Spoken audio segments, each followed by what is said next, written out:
I think I saw a couple of you out there going a little bit back and forth to that. It's allowed. We are allowed to move with the Spirit. Fountain Street Church is an unusual place. Some people think it isn't a real church, but just to let you know, we do have very strong beliefs. In this church, love is our doctrine. Truth is our sacrament. Service is our prayer.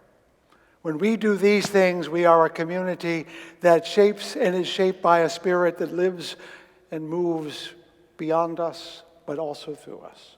And so we come together each week to be reminded of this, to recall that we are sent into the world to love each other, to discover a world larger than we know, and to serve a future that is beyond our capacities, but not beyond our imaginations.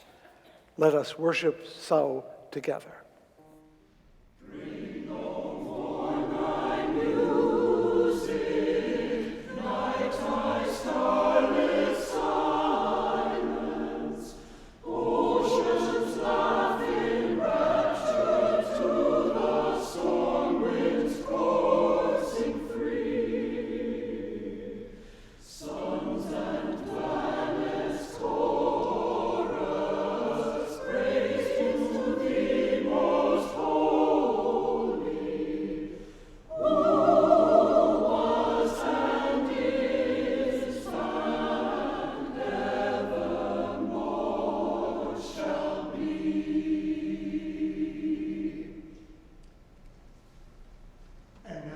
Choir that is this congregation, join together in song and make this an hour of worship with our hymn number 21, a great favorite, For the Beauty of the Earth.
Nicely done, everyone. Good for you. The choir is going to be staying here because they'll be offering the offertory anthem in just a moment. But there is a moment of what we call common learning from the Learning Commons. And while Christopher ordinarily does that, he said, I'll play the organ if you do this. And I said, that's a good trade. I don't have to practice the way you do. Now, we're going to be hearing from Gary Dorrien in a few minutes, but I want to tell you some years ago when we had a bookstore, his 3 volumes history of liberal theology in America became the thing I just devoured over a period of weeks. It's really great, and I commend it to you, but we're talking 1,200 pages here, so don't rush out unless you're willing to sit down for a while. But the reason I bring that up is that I believe you commented that liberal theology in America has been the attempt to mediate the claims of tradition with the realities of modernity. Would that be a fair way to estimate part of it? You'll make me look better later, won't you? Okay. But the reason I bring this up is because we have embodied that literally in this building. Over there on that side and all those great stained glass windows are all those Bible guys. We have an Old Testament window. There's Aaron and Moses. And we have a parables window and all sorts of things about the Bible, all on this side of the church. Over here are people from human history. And they start back there with Luther, but they also quickly become Americans with George Washington and Tom Jefferson and Abraham Lincoln, and that veers all the way over here to a window about people who were daring in thought. There's Leonardo da Vinci and, of course, our favorite Charles Darwin. And we made our reputation as a place that said Charles Darwin has truth to speak even as much as the Psalms. And our job here is to bring them together, to put them under one roof and find out how they together can lead us toward a truth that is larger than we have heard, to a spirituality that is more complex than we may have thought, to a world that includes the very best that our ancestors understood and those things that are yet to be discovered by human hands and hearts. That's what we're here to do, to take the truth that arrives from every window, all of them, including that little one back there. Do you know what that little one is about? Children. Because children have something to tell us, even when they're children, that is a truth that has to be heard. And so in this house, young and old, old and new, tradition and modernity live together so that we might become a place where all creatures belong and grow and serve. Will that do, Chris? Good. I want approval from my education comrade there. That is our common learning from the Learning Commons. Now, because the choir's there, I can't stand in the middle. But what I am going to say is we do an offering now. And I see somebody already reaching into a pocket, and that's good news. I want you to be eager givers. I want you to be generous. And remember what I said about generosity last week? Generosity comes from the same word that means generate. We create something when we give. And in this church, what we create is hope. We create hope for tomorrow and beyond in our church as we move forward and in our community as we partner with those in need to become the kind of community that we've always dreamed of being. So reach down inside, whether it's in your pocket or not, and I want you to look at what you got there, and I want to say, how much do you want to generate today? Would $1 be it? If for some of you, that's as much generation as you can give, and I appreciate that. But for some of you, maybe Mr. Lincoln will be more of a generator. And over here in my other pocket, oops, so sorry about that. Way down in this pocket, there's Mr. Hamilton, and I understand he's coming to town in January, so you might want to start using him in earnest. But as I've told you before, this guy named Jackson, his reputation is going down, so I recommend getting rid of him as much as you possibly can. And with that advice in mind, you're offering generous offerings so that we may generate a world worthy of our children and our grandchildren. That offering will now be most gratefully received as our choir makes an offering that we can receive.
For those who may not remember, that was one of several selections that were commissioned by the choir that were sung just this past spring, if I'm not recalling. All words from Emily Dickinson. There's a movie about her coming out, and I don't like the trailer already, but that's another matter. I'm going to tell you briefly that I have made one error, which is to say this is not the last thing we're doing in our sesquicentennial year, but I must have been looking forward to this one more than most, in part because I am so impressed with Dr. Dorrien's work. I want to let you know that while he is a professor, you're also an ordained person. You're hiding behind a necktie there, but you are an academic, you're an ordained clergy person, you're also a Michiganian. And I think that we are in for a challenging but also invigorating way of looking at the present and the future. I have no idea what you're going to say. I am looking forward to this, and I might sit down there so I can really pay attention. Would you please welcome Professor Gary Dorrien to our pulpit, please?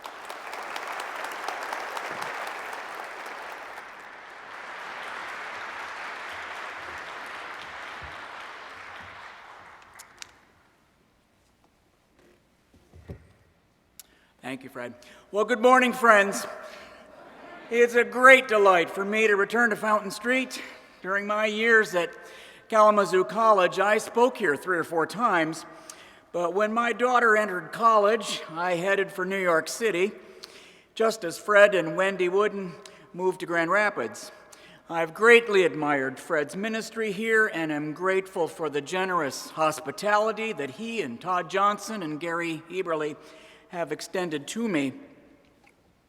I grew up about 2 hours north of here in a semi-rural trailer park dirt road patch of Michigan called Bay County, between Bay City and Midland. Growing up poor, with no religion and a total jock, I was highly unlikely to become a theologian or even a college graduate. In my 20s, I was a solidarity organizer and a speaker for 3 national social justice organizations.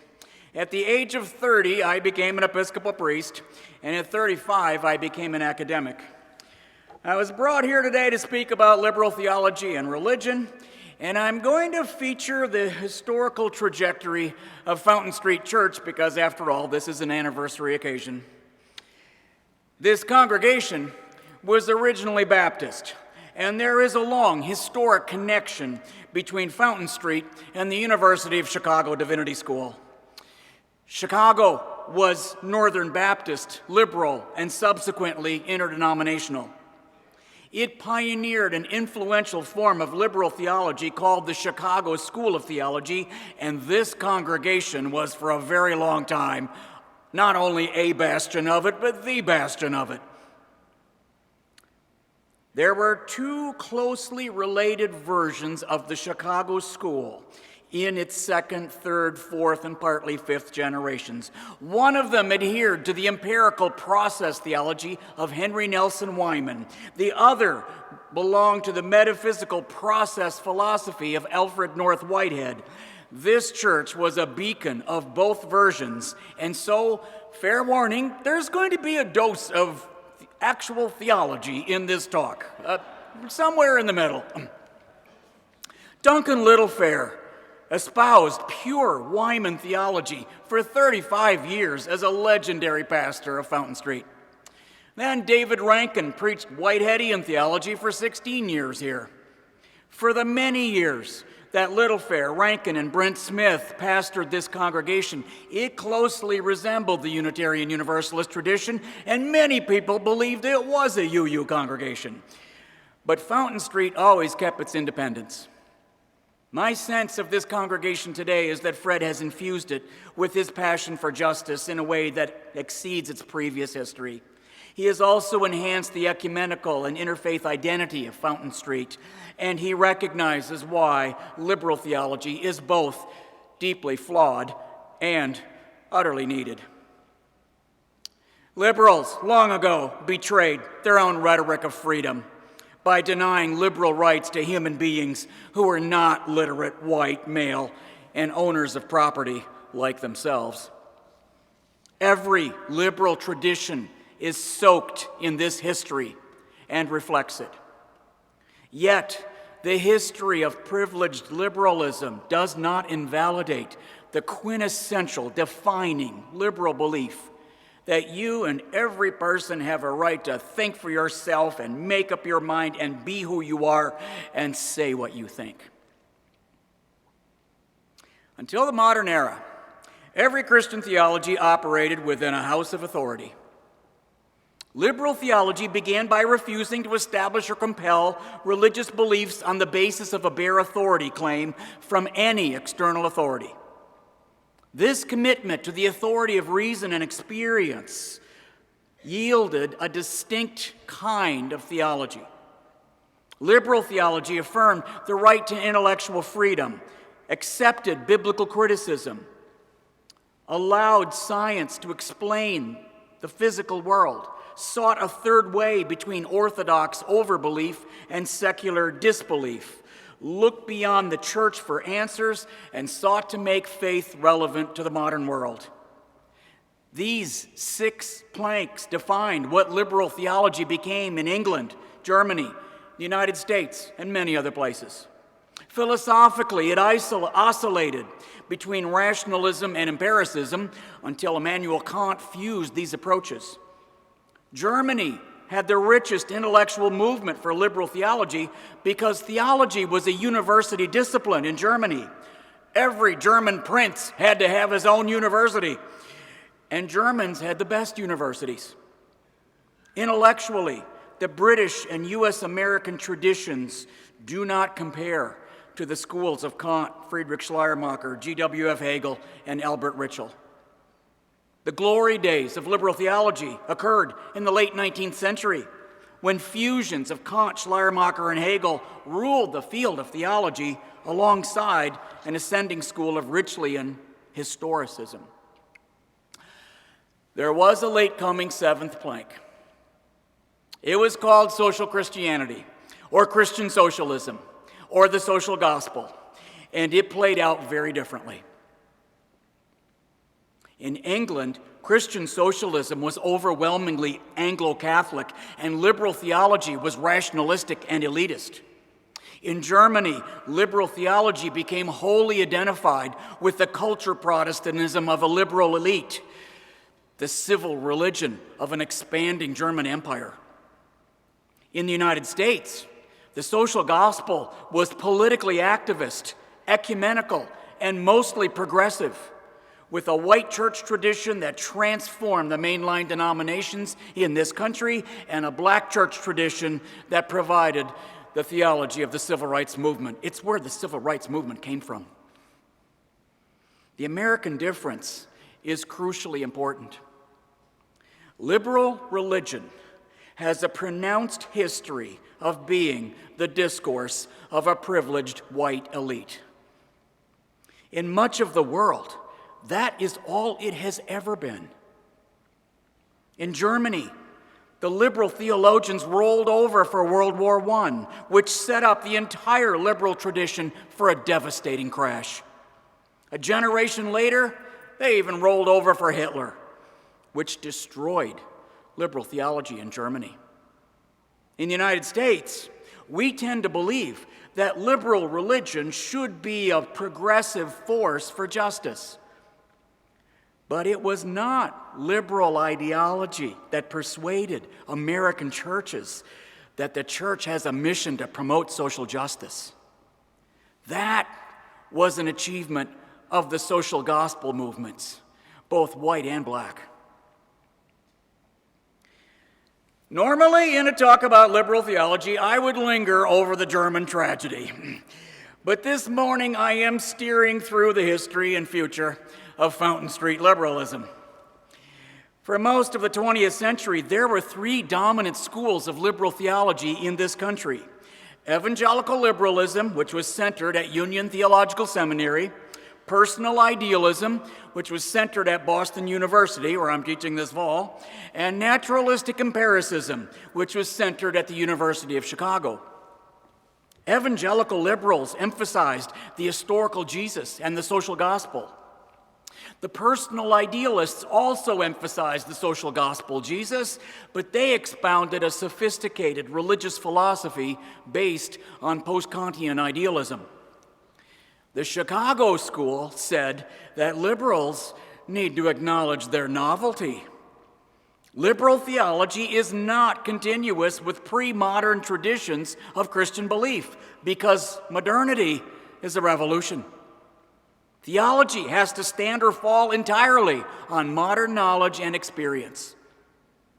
Shaler Matthews, George Berman Foster, Gerald Burney Smith, Edward Scribner Ames were the founding Chicago theologians, and for many years those were great names to be reckoned with in this pulpit. They were advocates of pragmatism, historicism, the history of religion's method, radical empiricism, and religious naturalism. Pragmatism. Ideas are true according to their practical usefulness. Concepts are habits of belief or rules of action. Ideas don't refer to something. Ideas are like knives and forks. All knowledge is instrumental. Historicism. Every idea has a history that determines its meaning. A great deal of liberal theology was already historicist by the time the Chicago School came along, but the Chicago School said theology cannot be truly historicist if it privileges Christianity or any religious tradition. Religions have to be evaluated from a social scientific standpoint that isn't derived from any particular tradition. Radical empiricism was scientific in being empirical, but it stressed that life does not break down to atomistic units of experience like they thought in the 18th century.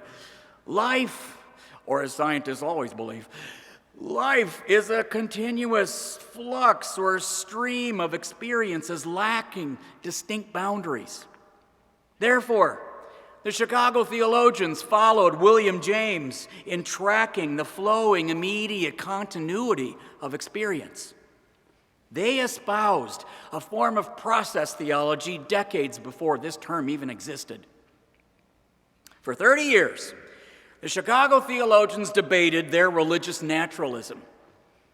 They conceived God as an expression of ideals, and they equivocated on God's cosmic reality. Is it enough to say that God is an analogical expression for an idealized concept of the universe? In 1926, they heard that the great relativity theorist, Alfred North Whitehead, had just published a book titled Religion in the Making. With excitement, the Chicago theologians ordered the book and began reading it. With total bafflement, they turned the pages.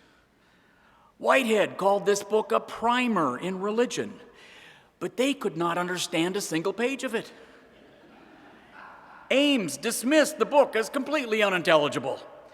Smith said he felt some affinity with it, but he could not say why.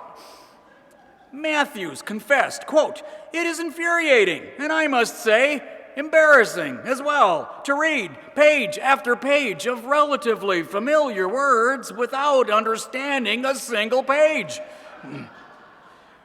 But Matthews added that perhaps, just perhaps, the problem was not with Whitehead. Did anybody understand this purported genius? Yes, there was one American expert on Whitehead, Henry Nelson Wyman, who gave a brilliant lecture at Chicago on Whitehead's thought, and they promptly appointed him to the faculty. Wyman told the Chicago theologians that Whitehead's religious philosophy was perfectly intelligible and extremely important. It showed that the divine is revealed in the inherent structure of physical nature. The universe exists only by virtue of its order, which is beautiful, increasingly complex, and not accidental. Wyman admired his new colleagues for pioneering an empirical, naturalistic, pragmatic approach to theology, and he supported their social gospel activism. But he could not fathom why they took so much interest in mere history, and he chided them for letting go of God's objective reality. History doesn't matter because history doesn't prove anything. What matters is, what is it all about? What story are we in? In Wyman's view, liberal theology had become much too sentimental. It shrank from defending God's existence. It just spoke a language of free to believe whatever you want that serious people didn't take seriously, and it relied way too much on the social gospel. That strategy was a loser. It drove the strong and intelligent people away from religion. Wyman admonished that theology had to become tough-minded again. Religion, he said, is pointless without God, but science negates traditional ways of conceiving God's existence, whatever the divine might be.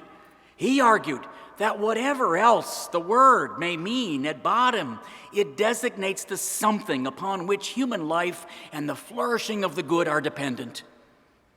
It cannot be doubted that such a something exists. If there's a human good, it must have a source. The fact that human life happens proves the reality of the something of supreme value on which life depends. Wyman made that the object of theology. He conceived God as a structured event, and theology itself was the analysis of the total event of religious experience. Wyman's relationship to Whitehead was complex and conflicted. I am not going to begin to go into it. And he later broke away from Whitehead's metaphysical system, although not as much as he claimed.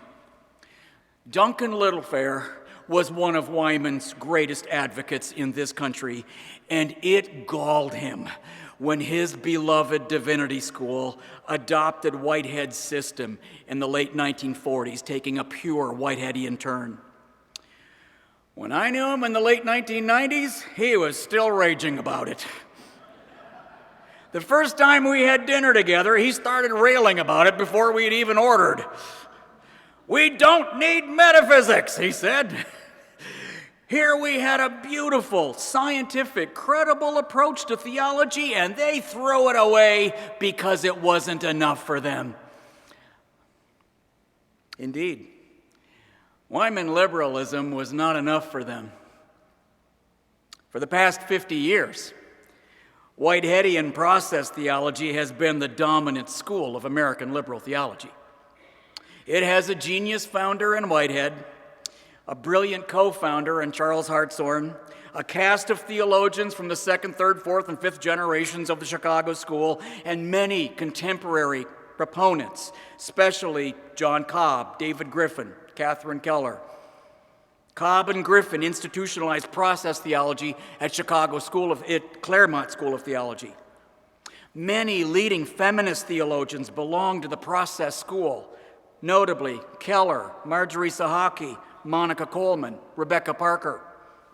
There's a large ecological contingent led by Cobb and Jay McDaniel, a Catholic stream led by Joe Bracken and Dan Dombrowski, and a prolific group of Wyman-style naturalists led by Don Crosby and Nancy Frankenberry. The leading UU Whiteheadians are Tindaka, Jerome Stone, Galen Gingrich. Any philosophy that conceptualizes being and becoming as fundamental categories of understanding is a type of process thought. Whitehead's version is pan-experiential, relational, and panentheist, contending that the irreducible constitution of the things constituting the universe is their experience as moments of feeling. Actual entities, what he called actual entities, the basic units of nature, are experiencing subjects that realize some value and pass out of experience in the process of being succeeded by similar occasions. You might be thinking, well, that's Buddhism, isn't it? Well, yes, but that's also Whitehead. Individuals do not have feelings. We become through feeling. The subject emerges by feeling its way into being. Events are not occurrences that happen to things or that things experience. Events are the fundamental things, the immanent movement of creativity itself. God is a name for the order in the process of creativity. In Whitehead's version of process theology, God is an actual entity which is subordinate to creativity. In Hartshorne's version, God is a personal society of occasions analogous to a human soul. Whiteheadians have long debated Whitehead versus Hartshorne. It's the fundamental divide in the whole process school.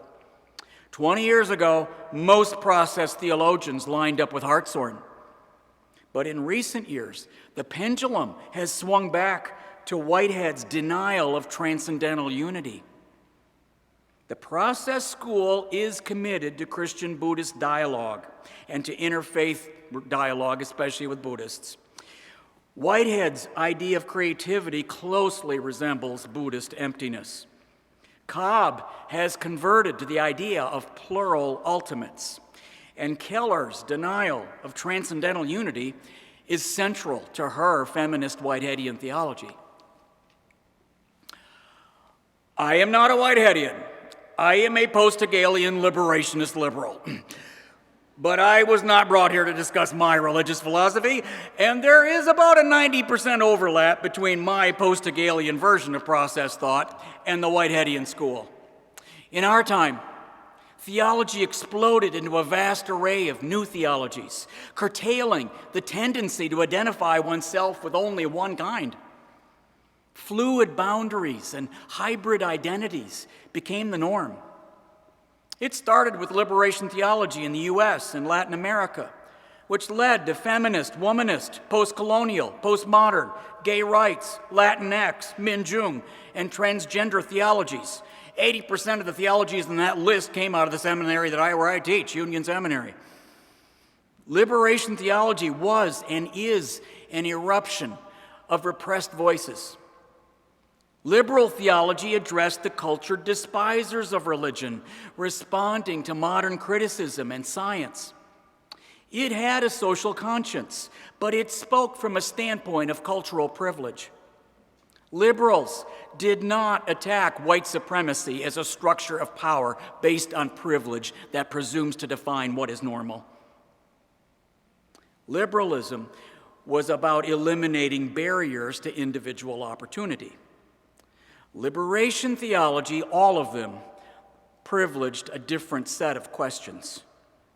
How to be liberated from structures of violence and oppression that repress the personhood of millions. From its beginning, liberation theology sharply challenged the white Eurocentric basis of modern theology, which raised the question of how liberal theologians should relate to the many kinds of liberation and postmodern theology. In my view, the crucial thing is to engage the world from multiple perspectives, not to take sides between radical and liberal forms of liberation theologies.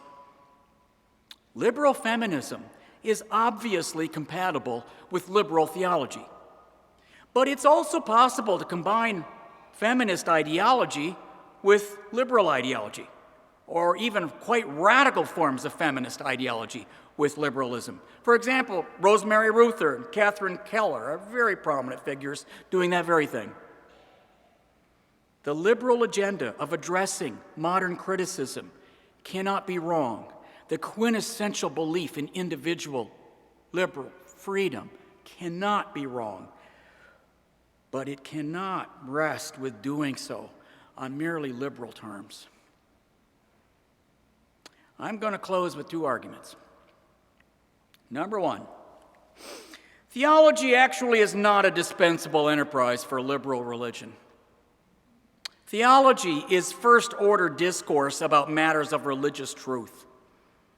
Whenever we espouse convictions about religious truth, we're doing theology, or if you'd rather call it, religious philosophy. Theology ventures into the perilous, cognitive, normative, existential work of adjudicating whatever it is that concerns us ultimately. It is about whatever it is we actually care about, taking a stand with passion and conviction. Liberal religion, to go on, to be vital, must produce broad, deep, and sophisticated religious thought. Otherwise, it just runs to shallow individual consumerism. The mistake of the liberal heyday was to sever love from justice and power, which reduced love merely to an emotion.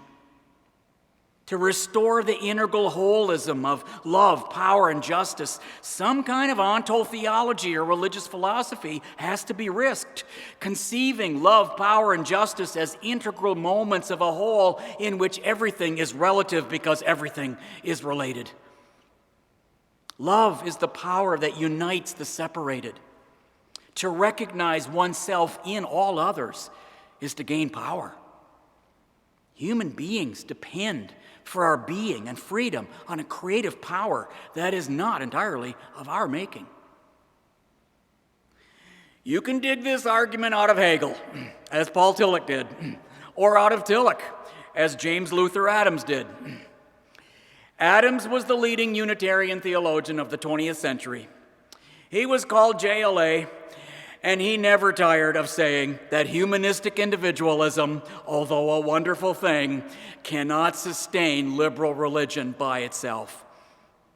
JLA protested vehemently whenever UU leaders said that the church exists to help individuals believe whatever they want. Liberty, he would say, is not the only spiritual truth. Good religion is about life-giving community. It risks metaphysical audacity, and it takes place within a religious community. A faith that creates no community of faith is merely a protection against having a real faith. To be good and do the good, one must exercise power in a way that is enabled and limited by its divine ground, or whatever you call it, that is that functional equivalent. Freedom seeks the good for others through the power of organization and the organization of power. Number 2, liberal religion was soaked in white privilege from its beginning, and it cannot overcome this legacy without confronting the culture of whiteness. We are living through a massive racial backlash in this country, marked by names that burn in your heart. Trayvon Martin, Michael Brown, Eric Garner, Sandra Bland, Botham Jean, Tatiana Jefferson, so many others. I'm on the road every week, speaking across the country to secular organizations and churches. Many white churches are trying for the first time to have a conversation about their complicity in white supremacy. Other people's complicity they have lamented for many years. For decades, these churches pleaded, "We're so welcoming and we want to be more diverse. Why are we so white?" Finally, they're getting past that stage. But the next stage is painful, and people recoil from it. In my experience, ecumenical religious communities grapple with our nation's racist history better than comparable secular groups. Secular progressive organizations are the next most willing, and after that, it's like falling off a cliff, because so many people are so completely unwilling. White fragility is hair trigger and self-protective. Many of us were taught that racism is essentially a problem of racial bias, a prejudice to be overcome. Last year at this time, a Starbucks employee in Philadelphia called the police because 2 black men sat in the store for a few minutes while waiting for a friend to arrive. Starbucks was embarrassed after the story went viral, and they closed their stores for 4 hours to conduct what they called a racial bias education day. Well, you have to start somewhere, and at least they did it, while customers pounded on the doors, demanding their frappuccinos. But fixing on racial bias is only a starting point. People do not admit to being racially biased. And the bias concept reinforces the race-blind idea of racial justice.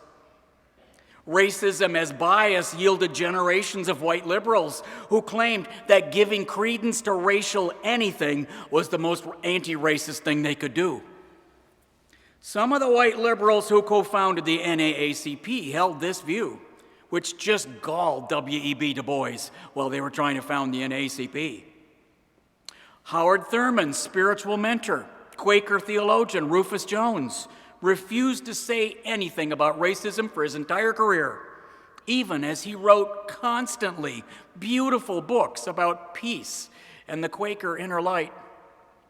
He reasoned that race is a baleful category, so just pay it no mind. My students at Union cannot comprehend how this type of white liberal might have been sincere. I have to work hard at just even trying to explain it. The biased view produces reductionists who just want to be blameless by their lights. White supremacy is a structure of power based on privilege that presumes to define what's normal. For 18 years, I taught at Kalamazoo College, a place I love dearly, and which back then was like most of the other liberal arts colleges. We struggled hard to attract Black and Asian students and faculty, and we did even worse at recruiting Latinx students and faculty. We outright failed to retain African American faculty. Some of us took part in anti-racism workshops. We confessed our racism, and we thought, okay, now we're getting somewhere. But nothing really changed, even after entire departments went to the workshops.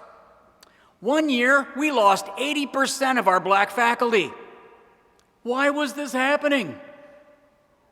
It was tempting to blame the colleagues who pined for the white male monoculture of the past and refused to go to the workshops. But the college made a strong commitment to what we called multiculturalism back then. The opposition decreased through retirements, and we still lost Black colleagues. On their way out, they said, "This place is so white, I can't breathe here." Finally, our group of workshop veterans began to interrogate the culture of whiteness. This was harder and way more painful than the anti-bias approach, but it exposed the structures of privilege that insulated our existence at Kalamazoo College. Wherever white persons are dominant, white culture is just transparent to them. It's hard to see because it's everything that is not specifically African American culture, Latinx culture, and so on. If you live in this society without being constantly reminded of your race, and you don't have to worry about representing your race, and you can worry about racism without being viewed as self-interested, and you don't have to worry about being targeted by police for your race, you are a beneficiary of it. In religious communities across the country, the torturous work of interrogating white supremacy is beginning. When churches get really serious about it, they make a major commitment to interfaith community organizing. Congregations are indispensable to interfaith organizing. There is no interfaith organizing without congregations. But congregations have never been at the forefront of social justice activism that's religious. The most effective social justice organizations are ecumenical and interfaith networks, such as Interfaith Worker Justice, a Chicago-based network of Christian, Jewish, Islamic, and other religious communities that focuses on immigration, unemployment, and the right to organize. In community organizing, there are 4 major interfaith networks: PICO Faith in Action, Gamaliel, the Industrial Areas Foundation, IAF, and DART. All of them build local intentional interfaith organizations before they even know what their issues are going to be. They find their issues principally by listening to local people of color. Interfaith community organizing is big on faithfulness and just hanging in there. It's stubborn in holding out for face-to-face meetings and giving voice to personal grievances. It's inherently limited. It has trouble scaling up, and it burns people out. You know, Obama only lasted 3 years. But community organizing builds personal relationships across racial, ethnic, religious, and class lines. It empowers marginalized communities, and it does these things better than any other kind of activism I know or have been part of. It is designed to overcome what usually happens in congregations, activist organizations, schools, and just ordinary life, where an established agenda, and especially a given ethos, militate against anything stronger than weak gestures towards something we call diversity. Liberal religion, in much of its history, does consist of privileged white people prizing their freedom to believe whatever they want. That is a plausible model for the future of religion, of liberal religion. But I believe that Fountain Street Church is on a better path than that. May this church continue to and do more than ever to welcome the migrant stranger and reach out to the poor and vulnerable, and to think with religious audacity and ambition, and organize, and subvert white supremacy. Thank you, friends.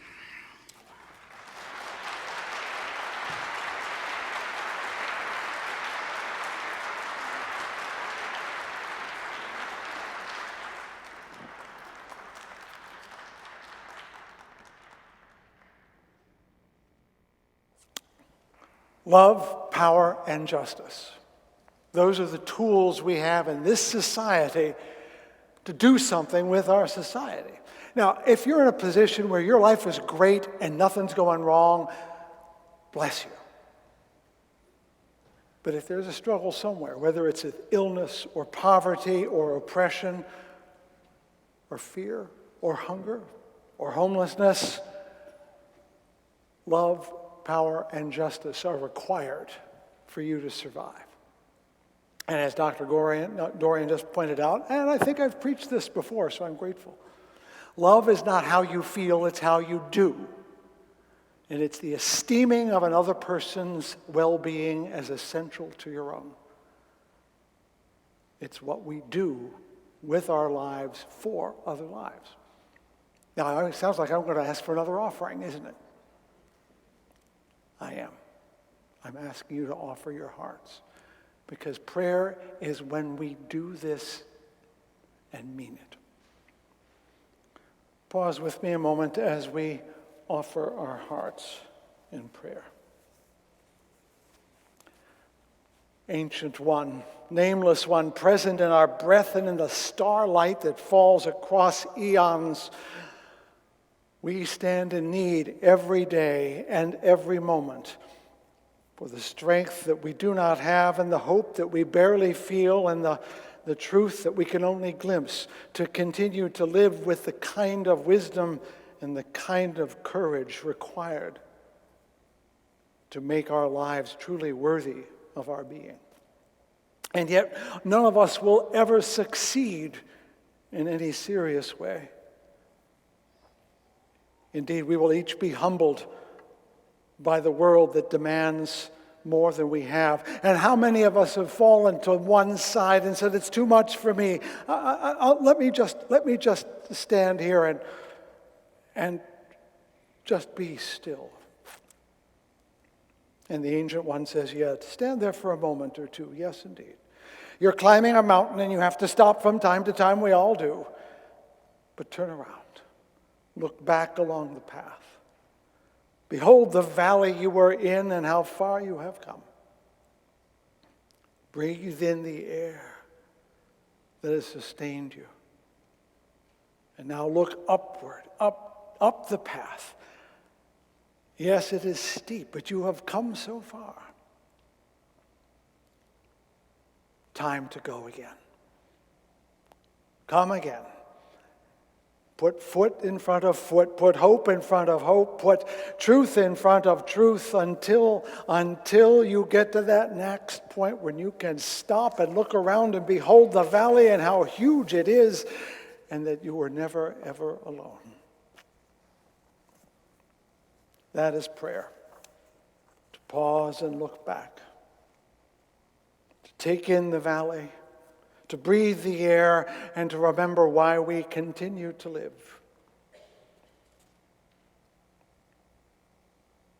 However halting your journey is today, however wounded you are, however tired you feel, there is reason to keep going. Because we love this life and because we need to make it worth living. For everyone. Give us the power we need that we might turn love into justice. For as your servant has said, justice is what love looks like in public. So let us go forth and love justice into being. And we give our thanks now especially to those who in their lives before ours, whose lives came to their conclusion at this time in years past, who lived lives of love and power and justice, that we may take heart from their example and be worthy ancestors for the future. And so we lift up Barbara Clark and Carol Vanderwolp, Barbara Kepler, Fran Burkholder, and Paul Bowers, all of whom in their way formed the path we walk now. With great gratitude and honor, we say, El Meli Rachamim, Shokim Barachamim, Hamsei Menucha. God, filled with mercy, dwelling in the heavens heights, bring proper rest beneath the wings of your Shekinah, to the souls of our beloved and our blameless who have gone to their eternal place of rest.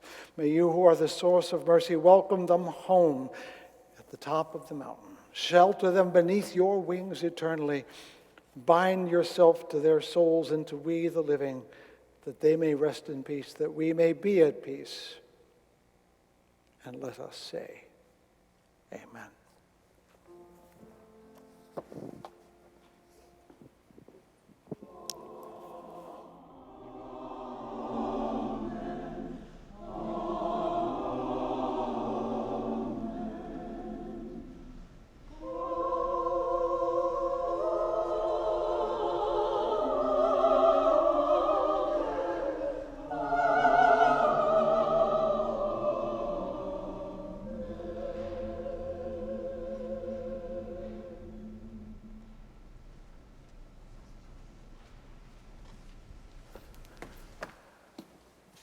Can you sing now? I think you should. Remember, singing is how praying happens when we don't notice. Because whenever you reach your voice out in song, you are praying. We're going to sing the same tune you heard earlier from the choir. What's the number again? 290, what? 290. It's a wonderful tune. You probably all know it, so you have no excuse not to be loud. And so I invite you now to share in this closing hymn as we conclude this hour of worship.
remain here afterwards so that you can query Dr. Dorrien with your questions. But for now, take these words.